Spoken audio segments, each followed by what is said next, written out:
Hello friends, स्वागत है आप सभी का आपके अपने यूट्यूब चैनल पर। तो आज हम लोग करने वाले हैं सामाजिक विज्ञान यानी कि एसएसटी की वो क्लास जहां से आपके क्वेश्चन एग्जाम में आने लगभग तय हैं, क्योंकि सारे के सारे क्वेश्चन काफ़ी इंपॉर्टेंट रहने वाले हैं। तो जितने भी लोग आ चुके हैं सभी लोग एक बार सेशन को शेयर कर दीजिए अपने साथियों के पास में, जिनको अभी इस वर्ष सीटेट देना है और सीटेट पास करना है। क्योंकि सेकेंड पेपर में जो सामाजिक विज्ञान है फिर जो साइंस है वहाँ पर आपके बहुत ही कम नंबर आते हैं, और नंबर इसलिए कम आते हैं क्योंकि आपकी जो प्रैक्टिस है वो पूरी तरीके से नहीं हो पाती है। तो आप लोग अगर नए जुड़ रहे हैं चैनल पर तो चैनल को सब्सक्राइब जरूर कीजिएगा, क्योंकि यहाँ पर सामाजिक विज्ञान की आपकी संपूर्ण तैयारी करवाई जा रही है। तो चलिए देर ना करते हुए अपनी क्लास को हम शुरू करते हैं। आपके सामने पहला क्वेश्चन है, सभी लोग पढ़िए और इसका आंसर देने की कोशिश कीजिएगा। सबसे पहले आपको समझना है कि क्या पूछा जा रहा है। पूछा गया निम्नलिखित कथनों ए और बी पर विचार करें और सही विकल्प का चयन करें। लिखा है पहला, अक्षांश के मान के बाद उत्तर या तो दक्षिण शब्द लगाया जाता है या फिर शब्द आता है। उसके बाद लिखा है किसी स्थान के देशांतर के बाद उत्तर या तो दक्षिण शब्द आता है। तब आपको यहाँ पर ये चीज़ पता होनी चाहिए कि हम उत्तर और दक्षिण शब्द किसके बाद लगाते हैं, क्या देशांतर के बाद लगाते हैं या फिर अक्षांश के बाद में लगाते हैं। उसके लिए आपके सामने ग्लोब है, आप देख सकते हैं। ये आपके सामने जो पहला वाला ग्लोब है, यहाँ पर आप देख रहे हैं कि बीच से हमने इसको दो भागों में डिवाइड किया हुआ है। ये है हमारा अक्षांश रेखा। कौन सी रेखा है? अक्षांश रेखा। तो अक्षांश के ऊपर क्या होता है? उत्तर होता है और नीचे की तरफ क्या होता है? दक्षिण होता है। कहने का मतलब है कि जहाँ पर अक्षांश आएगा तो हम कहेंगे या तो ये उत्तरी अक्षांश है या तो फिर दक्षिणी अक्षांश है। उसके बाद में अगर हम देशांतर रेखा की बात करें तो देशांतर रेखा भी ग्लोब को दो भागों में बांटती है, लेकिन ये खड़ी रेखा होती है। कैसी होती है? खड़ी रेखा होती है, और ये बीच से निकली हुई बेड़ा रेखा होती है। तो बस इतना ही अंतर होता है। देशांतर रेखा जो बांटती है यह कैसे बांटती है? पूरब और पश्चिम में बांटती है। कैसे बांटती है? पूरब और पश्चिम में। तो हम देशांतर के साथ में उत्तर और दक्षिण नहीं लगाते हैं, अक्षांश के साथ में उत्तर और दक्षिण लगाते हैं। आप लोग ये चीज समझ चुके होंगे। इस तरफ होता है पूर्व, क्या होता है? पूर्व, और इधर होता है पश्चिम। तो आप लोग इसको याद रखेंगे। अब हम इस क्वेश्चन को दोबारा से पढ़ते हैं और समझते हैं। लिखा है अक्षांश के मान के बाद उत्तर या तो दक्षिण शब्द आता है, यानी कि पहला वाला आपका सही है, ए वाला, क्योंकि हम कहते हैं उत्तरी अक्षांश या फिर दक्षिणी अक्षांश। बी में लिखा है किसी स्थान के देशांतर के बाद उत्तर या तो दक्षिण शब्द आता है, तो ये आपका गलत हो गया, क्योंकि किसी देशांतर के स्थान के बाद में क्या आता है? पूर्वी और पश्चिमी आता है, ना कि उत्तर और दक्षिण। इसीलिए आपका सिर्फ ए सही है। तो यहाँ पर हो जाएगा ऑप्शन नंबर ए आपका सही। केवल ए कथन जो है आपका सत्य है, बाकी सारे आपके कैसे हैं? गलत हैं। जिन लोगों ने ऑप्शन नंबर ए किया था उनका सबका बिल्कुल सही है, अदरवाइज आपका गलत हो चुका होगा। चलते हैं क्वेश्चन नंबर 2 पर। लिखा है सौर मंडल के बारे में निम्नलिखित में से कौन सा कथन सही है। हम लोगों ने सौर मंडल के बारे में बहुत सारी किताबों में पढ़ा है अब तक, और अपने सिलेबस में भी हम लोग पढ़ चुके होंगे, क्योंकि हमारी जो एनसीईआरटी की किताबें वहाँ पर भी बहुत अच्छे तरीके से दिया गया है। वहीं से क्वेश्चन ये बना है आपके एग्जाम में। लिखा है सूर्य 8 ग्रह और उपग्रह सौर मंडल बनाते हैं। कौन कौन से? एक तो हो गया सूर्य, 8 ग्रह और उपग्रह सौर मंडल बनाते हैं। दूसरा कथन आपके सामने लिखा है सूर्य, 8 ग्रह, उपग्रह, क्षुद्र ग्रह और उल्कापिंड सौर मंडल बनाते हैं। तीसरा कथन है, यानी कि तीसरा ऑप्शन है सूर्य, 10 ग्रह, उपग्रह, उल्कापिंड और क्षुद्र ग्रह सौर मंडल का निर्माण करते हैं। चौथा ऑप्शन है सूर्य और ग्रह सौर मंडल बनाते हैं। तो आपका ऑप्शन नंबर डी और सी आपका बिल्कुल गलत है, क्योंकि 10 ग्रह नहीं होते। कितने होते? 8 होते हैं। और डी में लिखा था सूर्य और ग्रह, तो सिर्फ दो ही लोग मिलकर के सौरमंडल नहीं बनाते हैं। अगर हम बी की बात करें तो लिखा है सूर्य, 8 ग्रह, उपग्रह, क्षुद्र ग्रह और उल्कापिंड सौरमंडल बनाते हैं। तो ऑप्शन नंबर बी आपका बिल्कुल सही है। जिन लोगों ने ऑप्शन नंबर बी किया था उनका सही है, अदरवाइज आपका गलत हो जाएगा, क्योंकि ए में लिखा है कि सूर्य, 8 ग्रह और उपग्रह। यहाँ पे क्षुद्र ग्रह और उल्कापिंड नहीं लिखा था, इसीलिए ऑप्शन नंबर ए आपका नहीं होगा। और जो आपका सही ऑप्शन है वह है ऑप्शन नंबर बी। हम इसको देख भी रहे हैं, अभी देखते हैं एक पिक्चर के माध्यम से। ये देखिए आपके सामने है सूर्य। क्या है? ये है सूर्य जो आपके सामने जलता हुआ दिखाई दे रहा है, ये है सूर्य। उसके बाद में है बुध, उसके बाद में है शुक्र, फिर है पृथ्वी, उसके बाद है मंगल, और जो सबसे बड़ा है वह है बृहस्पति। क्या है? बृहस्पति। उसके बाद आता है शनि, फिर आता है अरुण और फिर आता है वरुण। ये हो गए कितने? 8 ग्रह। उसके बाद में इनके हो गए उपग्रह के, पृथ्वी का भी उपग्रह है आपके, ये हो गए उपग्रह। अगर हम क्षुद्र ग्रह की बात करें तो ये आपके सामने देखिए छोटे छोटी एक ये रेखा सी दिख रही है, ये क्या है? पत्थर है। ये क्या है? क्षुद्र ग्रह हैं। तो ये सभी मिलकर के क्या करते हैं, हमारे सोलर सिस्टम यानी कि सौर मंडल का निर्माण करते हैं। तो उम्मीद है आप लोगों के समझ में आ गया होगा कि ऑप्शन नंबर बी हमने क्यों सही किया था। अब हम चलते हैं अपने अगले क्वेश्चन पर, क्वेश्चन नंबर 3। सभी लोग पढ़िए क्वेश्चन नंबर 3 और इसका आंसर देने की कोशिश कीजिए। बहुत ही अच्छे क्वेश्चन है और यही क्वेश्चन आपके एग्जाम में देखने को मिलते हैं और आप लोग नहीं कर पाते हैं। जितनी ज़्यादा आपकी प्रैक्टिस हो जाएगी उतने ज़्यादा आप क्वेश्चन सही करके आएंगे एग्जाम में, क्योंकि हमारी जो प्रैक्टिस है सामाजिक विज्ञान की वो पूरी नहीं हो पाती, इसीलिए हमारे सामाजिक विज्ञान में नंबर कम आते हैं। लेकिन इस बार ऐसा नहीं होगा, इस बार आपको लगातार क्लासें मिलेंगी और एक से एक बेहतरीन क्लासें मिलेंगी और आपकी प्रैक्टिस बहुत अच्छी हो जाएगी और आप एक अच्छे मार्क्स के साथ में अपना सीटेट पास करेंगे। सेकेंड पेपर लिखा है, कथनों को पढ़ें और सही विकल्प का चयन करें। देखिए अभी हम लोग पढ़ते हैं इसके कथन। लिखा है कथन नंबर ए, उष्णकटिबंध अधिकतम ताप प्राप्त करता है और वर्ष भर गर्म रहता है। क्या पूछा गया है कि जो हमारा उष्णकटिबंध होता है वह अधिकतम ताप प्राप्त करता है और वर्ष भर गर्म रहता है। ये हो गया आपका कथन ए। और जो इसका कारण है वह देखिए क्या लिखा है, मध्याह्न सूर्य वर्ष में कम से कम एक बार कर्क रेखा और मकर रेखा के बीच सभी अक्षांशों पर ठीक सिर के ऊपर होता है। तो हम सबसे पहले अपना कथन ए जो है उसको चेक करेंगे कि यह सही है या फिर नहीं सही है। इसके लिए हमें जाना पड़ेगा ग्लोब के ऊपर। कहाँ जाना पड़ेगा? ग्लोब के ऊपर, कि उष्णकटिबंध अधिकतम ताप प्राप्त करता है या फिर नहीं प्राप्त करता है। तो चलते हैं अपने ग्लोब पर। तो ये है आपका उष्णकटिबंध, ये जो हमने बना रखा है इतना है आपका उष्णकटिबंध और यहाँ पर जो है सूर्य की किरणें सामने पड़ती रहती हैं, इसीलिए क्या होता है यहाँ पर वर्ष भर ये गर्म रहता है। कहने का मतलब है कि आपका जो कथन है ए जो है वो बिल्कुल सही हो गया। अब हम बात करते हैं आर की। ये हो गया, मध्याह्न सूर्य वर्ष में कम से कम एक बार कर्क रेखा और मकर रेखा के बीच सभी अक्षांशों पर ठीक सिर के ऊपर होता है। इसकी जांच करने के लिए हमें फिर से चलना पड़ेगा अपने ग्लोब के ऊपर। तो ये है आपका ग्लोब, बीचों बीच में रेखा है कौन सी? अक्षांश रेखा। सूर्य यहाँ से चलना शुरू करता है। 21 और 22 मार्च को जो है सूर्य कहाँ पर होता है? बीचों बीच यानी कि अक्षांश रेखा पर होता है। फिर उसके बाद में कहाँ जाता है? धीरे धीरे ऊपर की तरफ जाता हुआ कर्क रेखा पर पहुंचता है 21 जून को। कब पहुंचता है? 21 जून को। 21 जून के बाद में फिर से सूर्य कहाँ पर आता है? नीचे की तरफ आने लगता है और दोबारा से जहाँ से चलना शुरू किया था 21-22 मार्च को, वहाँ पर 23 सितंबर को वापस आ जाता है। और 23 सितंबर के बाद में फिर आता है नीचे की तरफ मकर रेखा पर। तो मकर रेखा पर कब पहुंचता है? 22 दिसंबर को पहुंचता है। तो कहने का मतलब है कि सूर्य, ये बिल्कुल सत्य है, क्योंकि सूर्य वर्ष में कम से कम एक बार कर्क रेखा और मकर रेखा के बीच सभी अक्षांशों पर ठीक सिर के ऊपर होता है। पर आपके दोनों बिल्कुल सही हैं, इसीलिए ए और आर दोनों सत्य हैं और आर ए की सही व्याख्या करता है। ऑप्शन नंबर ए आपका बिल्कुल सही हो जाएगा इस कथन के लिए। तो जिन लोगों ने ऑप्शन नंबर ए किया था उनका सबका बिल्कुल सही हो जाएगा और उम्मीद है आप लोग इसको समझ भी गए होंगे। अगर हम डायरेक्ट क्वेश्चन से समझाते तो हो सकता था आपके थोड़े कम समझ में आता, लेकिन हमने इसीलिए ग्लोब का प्रयोग यहाँ पर कर लिया है, क्योंकि आप लोगों ने यहाँ पर देख भी लिया और जो चीज़ हम देखते हैं वो चीज़ हमें जल्दी याद हो जाती है। तो 21 जून को कर्क रेखा पर सूर्य होता है और 22 दिसंबर को मकर रेखा पर होता है। आप लोग इसको याद रखिएगा। चलते हैं अगले क्वेश्चन पर। क्वेश्चन नंबर 4 आपके सामने है और आप लोग इसको पढ़िए और अच्छी तरीके से इसका आंसर कीजिएगा। यहाँ पर भी कथन दिया गया है। कथन दिया है, जीवों और उनके परिवेश के बीच का संबंध एक पारिस्थितिकी तंत्र बनाता है। जो जीव होते हैं और जो उनका परिवेश होता है जहाँ पर वो रहते हैं, उनके बीच में जो संतुलन होता है उसको हम क्या कहते हैं? पारिस्थितिकी तंत्र कहते हैं। तो ये जो कथन है आपका ये बिल्कुल सत्य है, इसमें कोई दो राय नहीं है। और लिखा है, सभी पौधे, जानवर और मनुष्य अपने तत्काल परिवेश पर निर्भर करते हैं। तो ये भी बात बिल्कुल सही है, यानी कि ए और आर इसमें दोनों सत्य हैं।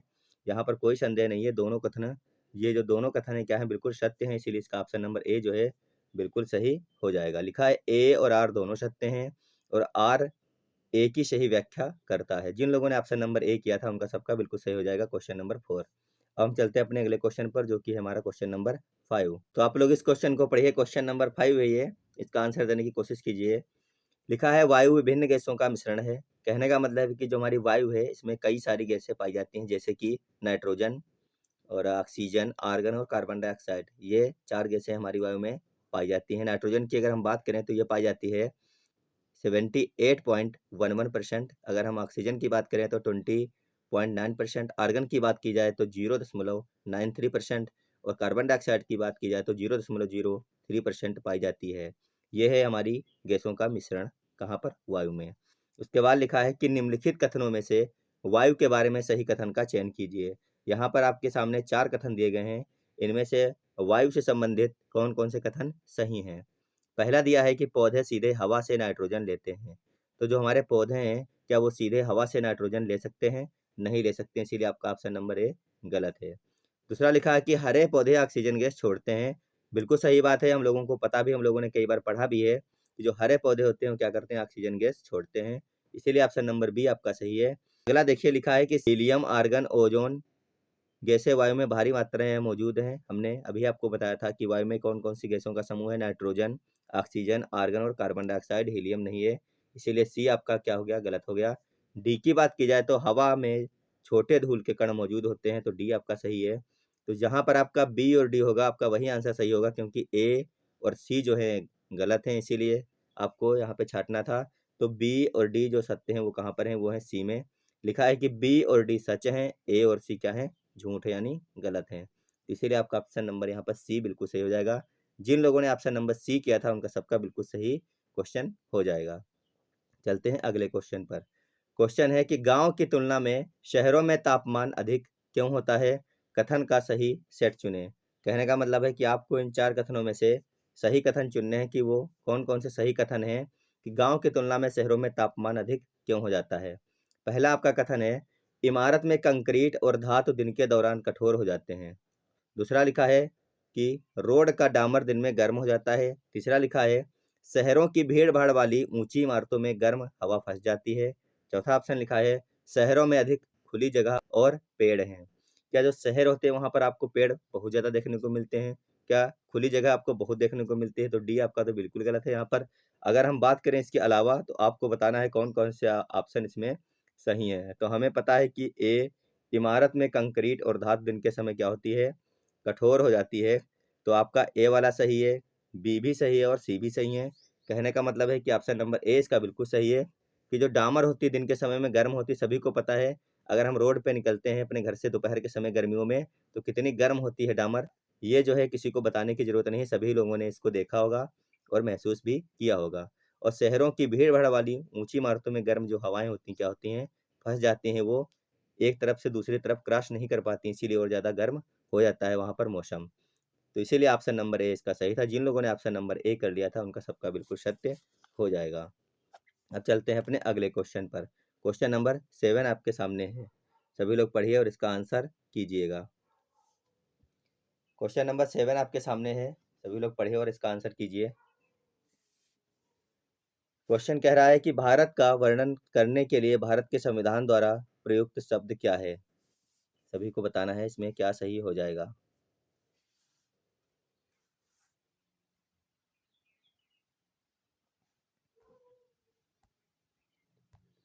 भारत का वर्णन करने के लिए भारत के संविधान द्वारा प्रयुक्त शब्द क्या है? क्या वह संघ है, राज्यों का संघ है, गणराज्य या फिर भारतवर्ष है? फटाफट आंसर आप लोगों को करना है। सभी लोग इसका आंसर करते हुए बताइए क्या सही हो जाएगा। अगर हम संविधान की बात करें तो संविधान हमारा कितने दिनों में बन करके तैयार हुआ था? क्वेश्चन बन जाता है कभी-कभी। अगर पूछना होगा तो कुछ भी पूछ लेगा, ये नहीं है कि ये नहीं पूछेगा, वो नहीं पूछेगा। तो सभी को याद होना चाहिए कि हमारा संविधान 2 साल, 11 माह और 18 दिन में बन करके तैयार हुआ था। और जो हमारा संविधान है 26 नवंबर 1949 को बनकर तैयार हुआ था। अगर लागू होने की बात करें तो 26 जनवरी 1950 को हमारा संविधान लागू हुआ था, जिसमें भाग कितने थे और कितने अनुच्छेद थे ये आपको पता होना चाहिए। तो फटाफट आप लोग बताइए इस क्वेश्चन का आंसर क्या रहने वाला है, आप लोगों को आंसर करना है। फटाफट आप लोग इसका आंसर करते रहिए, बताइए क्या इसका सही आंसर हो जाएगा। तो इस क्वेश्चन का जो सही आंसर रहने वाला है वो आपका हो जाएगा ऑप्शन नंबर, क्या हो जाएगा, बी हो जाएगा। बी का मतलब है राज्यों का संघ। भारत क्या है, एक राज्यों का संघ है। कहने का मतलब है कि अगर कोई राज्य भारत से अलग हटना चाहे, कह दे कि हम भारत का संघ नहीं है, हम अपना देश अलग बनाएंगे। जैसे कि मान लीजिए राजस्थान है, राजस्थान कह दे कि हमें भारत के साथ नहीं रहना है, हमें अपना एक अलग देश बनाना है, अलग राज्य बनाना है। तो यहाँ पे क्या होगा, राष्ट्रपति शासन लागू करके, आर्मी लगा करके वहाँ की जो सरकारें हैं जो विद्रोह कर रही हैं उनको अपने कब्जे में ले लिया जाएगा। तो इसीलिए क्या है, भारत क्या है, राज्यों का एक संघ है। भारत राज्यों से मिलकर के बना है और भारत क्या है, राज्यों का संघ है। आपको ये बहुत अच्छी तरीके से याद रखना है, क्वेश्चन आपके एग्जाम में बन चुका है। अगला क्वेश्चन है, सभी लोग बताइए, निम्नलिखित कथनों को पढ़िए और विचार करना है आपको क्या इसमें सही हो जाएगा। क्वेश्चन लिखा है सभी लोकतांत्रिक देशों में एक संविधान होने की संभावना है। जितने भी लोकतांत्रिक देश हैं जहाँ पर जनता के द्वारा सरकार चुनी जाती हैं और सरकारें गिराई जाती हैं या फिर बदली जाती हैं, उनको हम क्या कहते हैं? लोकतांत्रिक देश कहते हैं। और दूसरा ऑप्शन लिखा है सभी देश जिनका संविधान है, ज़रूरी नहीं कि वे लोकतांत्रिक हों। जितने भी देश हैं दुनिया में, क्या जहाँ पर संविधान है ज़रूरी है कि वे सभी लोकतांत्रिक हों? तो ऐसा बिल्कुल नहीं है, क्योंकि संविधान तो कई सारे देशों का है, लेकिन सभी देश लोकतांत्रिक नहीं हैं। लेकिन जो कथन ए है, सभी लोकतांत्रिक देशों में एक संविधान होने की संभावना है। जितने भी लोकतांत्रिक देश होते हैं वहाँ पर संविधान होगा, ऐसा संभावना तो ज़रूर है, इसीलिए इसका ऑप्शन नंबर ए सही है। लेकिन बी जो है वो आपका गलत हो जाएगा, क्योंकि जितने देशों में संविधान है वहाँ पर लोकतंत्र होगा ऐसा ज़रूरी नहीं है, लेकिन जहाँ पर भी लोकतंत्र होगा वहाँ पर एक संविधान होगा, ये काफ़ी संभावना है होने की। इसीलिए ऑप्शन नंबर ए इसका सही है। कहने का मतलब केवल ए सत्य है और यहाँ पर है ऑप्शन नंबर सी जो आपका वही सही है, क्योंकि बी आपका बिल्कुल भी सत्य नहीं है, ये गलत हो जाएगा आपका। इसीलिए जिन लोगों ने इसका ऑप्शन नंबर सी कर लिया था उनका सबका बिल्कुल सही हो जाएगा। अब चलते हैं अपने अगले क्वेश्चन पर। मौलिक अधिकार अगर आप लोगों ने सुने होंगे तो मौलिक अधिकार की बात कहाँ पर की गई है? आपको यही पता होना चाहिए, भाग 3 में की गई है और अनुच्छेद 23 व 24 में इसकी बात की गई है, मौलिक कर्तव्य की। आगे चलते हैं, लिखा है यदि एक पाठ्यचर्या सामग्री में गृहिणियों, घरेलू नौकरानियों के रूप में महिलाओं और इंजीनियरों और पायलटों के रूप में पुरुषों का चित्रण है, इस प्रकार के चित्रण को बढ़ावा मिलने की संभावना है। क्या वो लिंग सशक्तिकरण है, लिंग भूमिका निभाते हैं, या फिर लिंग स्टीरियोटाइप है, या फिर लिंग स्थिरता है? आपको बताना है ये क्या है, कि अगर किसी महिला को किसी किताब में या फिर किसी टीवी के कार्यक्रम में गृहिणी दिखाया जा रहा है, खाना बनाते हुए दिखाया जा रहा है, या फिर घरेलू नौकरानी के रूप में दिखाया जा रहा है महिलाओं को, और जो पुरुष है उनको इंजीनियर, डॉक्टर, वकील और पायलट के रूप में दिखाया जा रहा है, तो ये क्या है? क्या लिंग सशक्तिकरण है, या फिर लिंग भूमिका निभाते हैं, या फिर लिंग स्टीरियोटाइप है, या फिर लिंग स्थिरता है? बहुत ही अच्छा क्वेश्चन था और इसका जो सही आंसर हो जाएगा वह क्या हो जाएगा? ऑप्शन नंबर सी सही हो जाएगा, लिंग स्टीरियोटाइप। सभी को पता भी होगा लिंग स्टीरियोटाइप कि यहाँ पर क्या है, लिंग विभेद दिखाया गया है। जरूरी नहीं है कि ये जो महिला वो पायलट नहीं हो सकती, डॉक्टर नहीं बन सकती, वकील नहीं बन सकती है, लेकिन जो अगर यहाँ पे ऐसा कुछ दिखाया गया आपको किसी किताब में या फिर किसी कार्यक्रम में या फिर किसी टीवी के चैनल के ऊपर, तो यहाँ पे स्टीरियोटाइप हो रहा है, लिंग विभेदीकरण हो रहा है। इसीलिए इस क्वेश्चन का जो सही आंसर था वह ऑप्शन नंबर सी। तो जिन लोगों ने ऑप्शन नंबर सी कर लिया है उनका सबका बिल्कुल सही हो जाएगा। अब चलते हैं अगले क्वेश्चन पर। क्वेश्चन है किसी देश में लोकतांत्रिक लोकाचार को जिसके माध्यम से मजबूत किया जा सकता है। जैसे कि कोई देश है तो वहाँ पर लोकतांत्रिक लोकाचार को किसके माध्यम से मजबूत किया जा सकता है, आपको ये बताना है। पहला जो है वह है चुनावों का नियमित संचालन, बिल्कुल सही बात है। जैसे कि अपना भारत है, अगर भारत में चुनाव होना बंद हो जाए तो क्या हम अपने लोकतंत्र को मजबूत रख सकते हैं? नहीं रख सकते हैं, क्योंकि फिर हमारे जो नेता लोग हैं या फिर जो सरकार है वो क्या होंगी? तानाशाह हो जाएंगी। तो इसीलिए इसका ऑप्शन नंबर ए हमें बिल्कुल सही लगा, लेकिन हम दूसरा भी देखेंगे। दूसरा लिखा है निर्णय लेने की प्रक्रिया में लोगों की भागीदारी। जो भी निर्णय लिया जाए, अगर कोई कानून बन रहा है, नियम बन रहा है देश में, तो उसमें लोगों की भागीदारिता सुनिश्चित की जाए कि लोग क्या चाहते हैं, क्या वो नियम चाह रहे हैं या फिर नहीं चाह रहे हैं। तो तो आपका ये चीज़ भी यहाँ पे बहुत ही ज़रूरी है। तो हम कह सकते हैं कि आपका ऑप्शन नंबर बी जो है ये भी आपका सही है। और जो आपका ऑप्शन नंबर सी है जनमत की जानकारी देना, तो आपका ऑप्शन नंबर सी भी सही, और ऑप्शन नंबर डी है मजबूत और प्रतिबद्ध नौकरशाही, सही विकल्प चुनें। तो आपको यहाँ पर नौकरशाही से कोई मतलब नहीं है, क्योंकि यहाँ पे नौकरशाही का मतलब होता है जैसे कोई पुलिस वाला हो गया, कोई मास्टर हो गया। तो यहाँ पर इनके बारे में नहीं पूछा गया, यहाँ पे पूछा गया है कि लोकतांत्रिक लोकाचार को मजबूत कैसे बनाया जाएगा, किन-किन माध्यमों से बनाया जा सकता है। तो चुनावों का नियमित संचालन करके बनाया जा सकता है, निर्णय लेने की प्रक्रिया में लोगों की भागीदारी शामिल की जाए, उससे भी लोकतंत्र क्या होगा? मजबूत बनेगा। और जनमत की जानकारी दी जाए या फिर जनमत को जानकारी दी जाए, इससे भी लोकतंत्र क्या होगा? मजबूत बनेगा। इसीलिए ऑप्शन नंबर ए, बी, सी जहाँ पर होगा आपका वही सही हो जाएगा। और अगर ए, बी, सी की बात की जाए तो कहाँ पर है आप लोगों को देखना है, तो वो है ऑप्शन नंबर बी में। ए, बी, सी जो है आपके क्या है? सत्य हैं। चलते हैं अपने अगले क्वेश्चन पर। उम्मीद है क्वेश्चन आपके समझ में आ गया होगा। क्वेश्चन है जैविक खेती के बारे में निम्नलिखित कथनों पर विचार कीजिए। क्वेश्चन क्या है कि जैविक खेती के बारे में निम्नलिखित कथनों पर विचार कीजिए। जैविक खेती का मतलब उसमें यूरिया या फिर डीएपी खाद डालना नहीं है। जैविक खेती का मतलब है कि गोबर की खाद, सड़े गले पत्ते और पत्तियों की खाद, ये सब क्या होती हैं? जैविक खेती के अंतर्गत आती हैं। अब आपको इनमें जो कथन दिए गए हैं उनको चुनना है कि कौन कौन से कथन सत्य हो जाएंगे। पहला लिखा है खाद का उपयोग उर्वरक के लिए किया जाता है। दूसरा ऑप्शन आपके सामने जो लिखा गया है वह लिखा है कि दूसरा जो आपके सामने ऑप्शन लिखा गया है वह लिखा है उत्पादकता बढ़ाने के लिए आनुवंशिक संशोधन किया जाता है। तीसरा ऑप्शन लिखा है प्राकृतिक कीटनाशकों का उपयोग किया जाता है। प्राकृतिक जितनी भी चीजें होती हैं, जो चीज स्वतः में प्राप्त होती हैं, प्रकृति के द्वारा प्राप्त होती हैं, वो सब क्या होती हैं? जैविक होती हैं। और खाद का उपयोग उर्वरक के लिए किया जाता है, यानी कि जमीन की उर्वरता शक्ति है उसको बढ़ाने के लिए किया जाता है, उर्वरक के रूप में किया जाता है खाद का प्रयोग। ये भी आपका सही है। तो यहाँ पर जो गलत है वह है ऑप्शन नंबर बी, उत्पादकता बढ़ाने के लिए आनुवंशिक संशोधन किया जाता है जैविक खेती में। ये जरूरी नहीं है, इसीलिए जहाँ पर आपका ए और सी होगा आपका सिर्फ वही सही हो जाएगा। तो ए और सी है आपका सी विकल्प में। तो जिन लोगों ने ऑप्शन नंबर सी चुना था इस क्वेश्चन के लिए उनका बिल्कुल सही हो जाएगा, और अदरवाइज अगर आपने कुछ चुना था तो आपका गलत हो गया होगा क्वेश्चन। यही क्वेश्चन डिट्टो आपको एग्जाम में देखने को मिलने वाले हैं। हूबहू क्वेश्चन बनते हैं एग्जाम में, और आपके काफी सारे क्वेश्चन गलत होते हैं, क्योंकि कथन और अब कथन से संबंधित कई सारे क्वेश्चन आएंगे। 60 में से 40 क्वेश्चन ऐसे होंगे जो कथन और निष्कर्ष से संबंधित होंगे। तो आपको इस प्रकार के क्वेश्चनों की भरमार देखने को मिलने वाली एग्जाम में। क्वेश्चन है, निम्नलिखित में से कौन सी शासन प्रणाली भारत द्वारा अपनाई गई थी? राष्ट्रपति और एकात्मक। दूसरा लिखा है संसदीय और संघीय। तीसरा लिखा है राष्ट्रपति और संघीय। चौथा ऑप्शन लिखा है संसदीय और एकात्मक। क्वेश्चन संविधान से कई सारे बनते हैं। आपको सेपरेट वीडियो मिलने वाली है संविधान की, बहुत ही जल्द हम लेकर के आएंगे। जो 4-5 वीडियो अगर हम डालेंगे उनमें से आपको कई सारे क्वेश्चन देखने को मिलेंगे, क्योंकि बहुत से क्वेश्चन यहाँ से बनते हैं। तो आपको बताना है कि निम्नलिखित में से कौन सी शासन प्रणाली भारत द्वारा अपनाई गई थी? राष्ट्रपति और एकात्मक, या फिर संसदीय और संघीय। तो आप लोगों को बताना है कौन सा इनमें से सही हो जाएगा इन चारों में से। जितने भी क्वेश्चन हैं बहुत इंपॉर्टेंट क्वेश्चन रहने वाले। इस क्वेश्चन का सही आंसर आपका है संसदीय और संघीय। हमारे यहाँ पे जो सरकार बनती कैसी बनती है? संसदीय बनती है और संघीय बनती हैं। तो आपको ये पता होगा जो हमारा पीएम होता है वो देश का प्रमुख होता है। जो राष्ट्रपति होता है वो क्या होता है? वो प्रमुख नहीं होता है, लेकिन जो पीएम निर्णय करता है उनके ऊपर मोहर यानी कि उनके पास साइन का जो काम करता है वो राष्ट्रपति करता है। अगर हम प्रदेश की बात करें तो प्रदेश में सीएम जो है प्रमुख होता है। और इसी प्रकार से हमारे देश में संसदीय और संघीय शासन चल रहा है। तो आपको ये चीज पता होनी चाहिए। एकात्मक शासन नहीं है कि राष्ट्रपति जो है वो सर्वोसर्वा हो जाए देश में, सारा निर्णय वही करने लग जाए।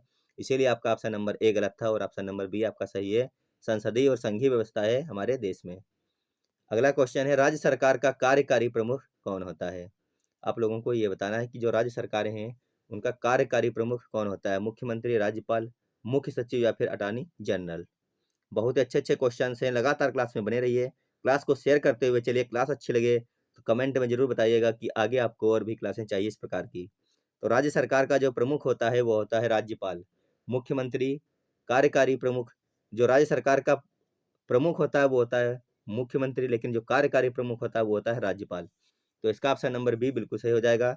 जिस प्रकार से केंद्र सरकार में राष्ट्रपति की भूमिका रहती है उसी प्रकार से राज्य सरकार में राज्यपाल की भूमिका रहती है। ये चीज भी आपको याद रखनी है और क्वेश्चन बनता है डायरेक्ट। अगला क्वेश्चन है, निम्नलिखित में से कौन सा सामाजिक विज्ञान कक्षा में विविधता को मजबूत करने के लिए सबसे महत्वपूर्ण पहलू है? बहुत अच्छा क्वेश्चन है। सामाजिक विज्ञान से संबंधित क्वेश्चन था और कई सारे लोगों ने इसका आंसर सही किया भी था। तो आपको बताना है क्या इसमें सही हो जाएगा। पहला ऑप्शन लिखा है समानता, गरिमा और आज्ञाकारिता। दूसरा ऑप्शन लिखा है अनुशासन, एक रूपता और विश्वास। तीसरा ऑप्शन लिखा है पहुंच, सम्मान और समानता। चौथा ऑप्शन लिखा है सम्मान, एक रूपता और आज्ञाकारिता। तो आपको यह बताना है इन चारों में से कौन सा ऑप्शन बिल्कुल सही रहने वाला है। यहाँ पर फटाफट सभी लोग आंसर करते हुए चलिएगा। तो यहाँ पर जो सही आंसर है वह है ऑप्शन नंबर सी, पहुंच, सम्मान और समानता। क्या हो जाएगा? पहुंच, सम्मान और समानता। तो यहाँ पर जिन लोगों को भी ऑप्शन नंबर सी मिल गया था सिलेक्ट करने के रूप में उनका सबका सही हो जाएगा। अदरवाइज अगर आपने ए, बी और डी में से कुछ चुना था तो आपका गलत हो गया होगा, क्योंकि सीटेट के द्वारा भी आपका ऑप्शन नंबर सी ही माना गया था। अगला क्वेश्चन है, निम्नलिखित में से कौन सा पूर्वाग्रह की अवधारणा को समझाने का उपयुक्त उदाहरण होगा? फटाफट सभी लोग आंसर कीजिएगा। ये चार ऑप्शन आपको दिए गए हैं, इनमें से आपको आंसर निकालना है। क्या लोग, अगर पूर्वाग्रह की अवधारणा हो जाए लोगों के अंदर, तो क्या लोग एक दूसरे को समान रूप से देखने लग जाएंगे, या फिर लोग अन्य लोगों को नकारात्मक रूप से देखते हैं, या फिर लोग एक दूसरे का सम्मान करते हैं, या फिर श्रेष्ठता और हीनता का भाव रखते हैं? आपको ये बताना है पूर्वाग्रह की अवधारणा समझाने का सबसे उपयुक्त उदाहरण इनमें से कौन हो जाएगा इन चार ऑप्शनों में से। तो इस क्वेश्चन का जो सही आंसर है वह है ऑप्शन नंबर डी। तो लोग क्या कहेंगे? बी और डी इसमें सही हो जाएगा। लोग अन्य लोगों को नकारात्मक रूप से देखते हैं, उन्हें लगता है कि जो मैं हूँ, मैं ही सर्वश्रेष्ठ हूँ और मैं ही सबसे महान हूँ, मैं चल कर के ये बन जाऊँगा और ये जो हमारे सामने वाले लोग हैं, ये कुछ नहीं कर पाए अपनी ज़िंदगी में। तो लोग अन्य लोगों को नकारात्मक रूप से देखने लग जाते हैं। और ऑप्शन नंबर डी है श्रेष्ठता और हीनता की भावना।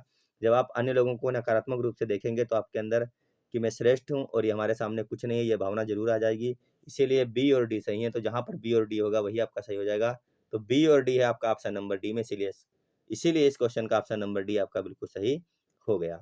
जिन लोगों ने ऑप्शन नंबर डी किया था उनका सबका बिल्कुल सही है ये क्वेश्चन। अगला और अंतिम क्वेश्चन हम कह सकते हैं कि निम्नलिखित में से कौन सा व्यक्ति प्राथमिक क्षेत्र में कार्य करता है। प्राथमिक क्षेत्र में आपको बताना है, यहाँ पे 4 लोगों के कार्यों के बारे में दिया गया है। तो इनमें से ऐसा कौन सा व्यक्ति है जो प्राथमिक क्षेत्र में कार्य कर रहा है। अगर हम प्राथमिक क्षेत्र की बात करें तो आपको बताना है कौन हो जाएगा इन चारों में से। पहला लिखा है राधा एक कपड़ा कारखाने की सिलाई इकाई में कार्य करती है। तो कपड़ा इकाई जो कारखाना है प्राथमिक नहीं है, इसीलिए हम इसको काट देंगे। दूसरा लिखा है सरिता एक उर्वरक कंपनी, ये भी कंपनी है, ये भी प्राथमिक नहीं है। तीसरा लिखा है हरप्रीत एक निर्माण स्थल पर क्रेन का संचालन करता है। तो क्रेन जो है प्राथमिक क्षेत्र में नहीं आएगा। चौथा ऑप्शन लिखा है हामिद एक वृक्षारोपण पर रबड़ स्टैंप करता है। वृक्षारोपण पर, यह प्राथमिक क्षेत्र में आएगा, इसीलिए इसका ऑप्शन नंबर डी बिल्कुल सही हो जाएगा। अदरवाइज अगर आपने कुछ किया था तो आपका गलत है। तो जिन लोगों ने भी यहाँ तक सारे के सारे क्वेश्चन कर लिए हैं, कमेंट बॉक्स में बताना है कि आज की इस 15-16 क्वेश्चनों में की जो हमारी क्लास रहने वाली थी, या जो आज हमने ये क्लास की है 15-16 क्वेश्चनों की, क्लास आपको कैसी लगी। अगर क्लास अच्छी लगी तो वीडियो को लाइक कीजिए और चैनल पर नए जो चैनल को सब्सक्राइब जरूर कीजिएगा। और कमेंट बॉक्स में बताइए कि आगे आपको इस प्रकार की क्लासेस चाहिए या फिर नहीं चाहिए। और जिन लोगों को भी सीटेट एग्जाम अच्छी तरीके से पास करना है, दोनों पेपर पास करने हैं, उनके लिए एक विशेष ऑफर चल रहा है जिसपे 125 रुपये की छूट मिल रही है। न्यूनतम, बहुत ही न्यूनतम यानी कि कम कीमत पर आपके लिए नोट्स उपलब्ध कराए गए हैं। मास्टर्स अड्डा सीटेट एग्जाम नोट्स आपको डाउनलोड करना है प्ले स्टोर से, और अपने एग्जाम में निश्चित सफलता के लिए इन नोट्सों को जरूर पढ़ें, क्योंकि यहाँ पर ऐसे बेहतरीन नोट्स उपलब्ध कराए गए हैं जिनको पढ़ने के बाद में हज़ारों छात्रों ने सीटेट एग्जाम एक बार में क्रैक किया है। अब आपको मिलेंगे अगली क्लास में, जब तक आप लोग पढ़ते रहिएगा, स्वस्थ रहिए, मस्त रहिए। धन्यवाद, बाय बाय।